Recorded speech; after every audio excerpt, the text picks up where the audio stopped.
안녕하세요. 저는 자유민주연구원의 정책연구위원인 김송죽이라고 합니다. 만나 뵈서 반갑습니다. 앞으로 저는 유동열 원장님의 안보전선의 한 코너로 중국 이슈를 여러분과 함께 다루게 될 텐데요. 제가 이번 첫 코너로 다룰 주제는 중국과 러시아가 왜 우리나라 하늘에 영공과 방공 식별구역에 자꾸 침입을 하고 침범을 하는지 그 이유가 무엇인지에 관해서 알아보는 것입니다. 그러면 중국이 아니면 일본이 아니면 러시아가 언제부터 우리나라의 하늘을 침범하기 시작했고 그 횟수는 얼마나 많아졌고 그 도발 수위는 얼마나 깊어졌으며 그리고 그거에 대한 우리나라의 처세술은 어땠으며 그 과정을 알아보도록 하겠습니다. 영공이라고 하는 거는 쉽게 말하면 우리 바닷가 있잖아요. 우리 이제 속초든 서해안이든 남해만 가면 바닷가 모래사장 끝을 거기를 중심으로 해서 12해리면 약 22km예요. 거기까지에 있는 바다가 영해라고 하고 그 위에 있는 하늘을 영공이라고 합니다. 거기까지는 대한민국 영토입니다. 또 방공식별구역 우리가 보통 아디즈라고 하는데 Air Defense Identification Zone이라는 뜻입니다.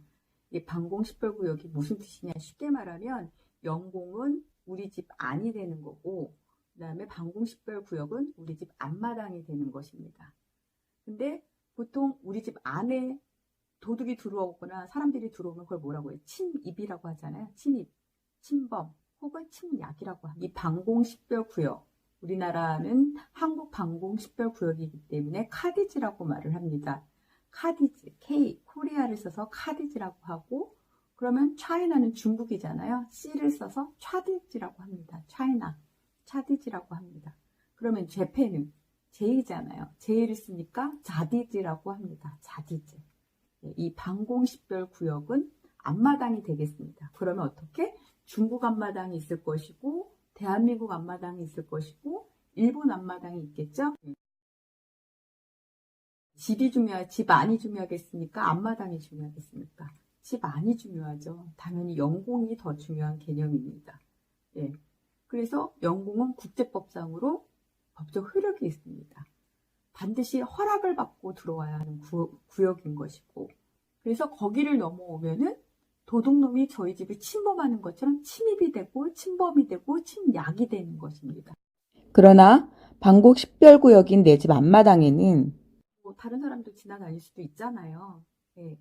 문을 부시고 들어오는 건 아니니까. 그렇지만 관례상 송주가 내가 너네 집 앞마당 지나갈게. 중국 내가 너네 집 앞마당을 지나갈게. 이렇게 서로 통보를 해줘야 되는 거죠. 그래서 군 당국에 미리 내가 너네 집 앞마당을 지나간다고 알려줘야 하는 것이 국제적인 관례이고 상식이고 예의입니다. 그러면 그 앞마당은 언제 정해졌을까요? 우리 50년도에 6.25가 터졌잖아요. 그렇죠? 그래서 51년도에 미국의 태평양 공군 사령부에 의해서 정해졌습니다. 거기에 당연히 우리 독도가 포함이 되어 있습니다.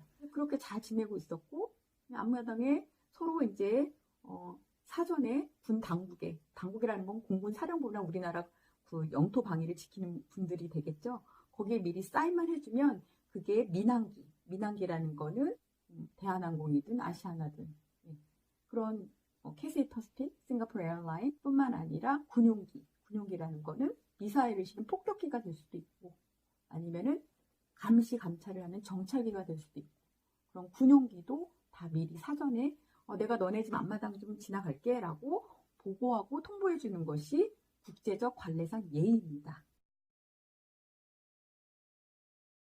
그러면 우리나라의 이 카디즈, 방공식별구역, 즉 하늘의 그 앞마당은 누가 제일 먼저 침범했을까요? 2012년도에 일본이 침범했습니다. 그래서 일본이 그 하늘을 침범한 건 아니고요. 그러니까 모함을 끌고 와서 저희 독도에 영유권을 그러니까 주장하려고 했었는데 그때 이제 우리나라 광개토 대왕 그 군함도 가고 그다음에 이제 뭐 폭격기도 나르고 이렇게 해가지고 막아냈죠. 2013년도에 서사군도 아시죠? 서사군도, 남사군도, 거의 필리핀, 베트남의 동남아 국가들, 그다음에 동중국해는 일본하고 영유권 분쟁이 있었잖아요. 그 대표적인 예가 센카쿠 열도였고 2012년도 하반기부터 그런 분쟁이 있었죠. 그러면서 2013년도에 중국이 방공식별구역이라는 것을 선포를 해요. 임의로. 예, 여기까지 우리 집 앞마당이야 이렇게. 그러면서 거기에 이제 센카쿠 열도도 들어가고 우리나라의 이어도도 포함이 됩니다. 이어도가 그럼 도대체 어디 있는 거냐? 이어도가 어디냐면 제주도 옆에 마라도라는 섬이 있어요. 마라도라는 섬 옆에 이 이어도라는 섬이 있는데 이 이어도도 자기네 영토라고 자기네 방공식별구역 안에 포함을 시키게 됩니다. 누가요? 중국이요. 그러면 여태까지 우리 앞마당인 줄 알았는데 우리나라는 그럼 가만히 있나요? 네요. 2013년도 12월 8일 날 그때 다시 선포를 합니다. 그래서 오히려 방공식별구역을 더 확장시켜요. 네. 그래서 확대해서 공표해요. 그게 62년 만에 처음 벌어진 일이거든요. 그래서 이제 비행정보구역에서 FIR이라고 하는데 그걸 확대해서 선포하게 됩니다. 반대하는 중국이 어떻게 했을까요? 그래서 카디즈를 침범을 하게 됩니다. 즉 이어도를 침범하게 돼요. 그런데 침범을 해놓고서 뭐라고 말을 하냐 중국이 우리 군 당국은 침범하지 않았다라고 말을 합니다. 그 말은 고의성이 담겨진 거예요.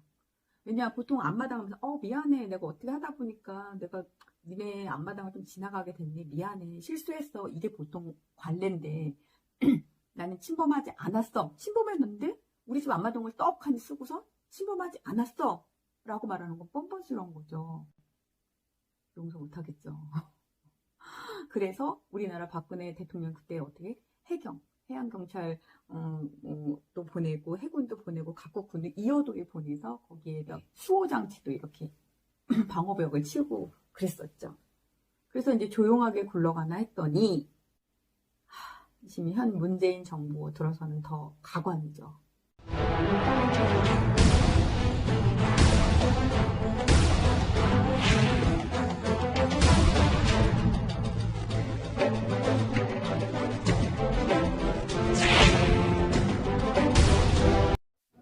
문재인 정부 시기 중국과 러시아의 우리 영공과 방공식별구역 무단 침범 현황 그 주요 특징과 배경을 2부에서 공개하도록 하겠습니다.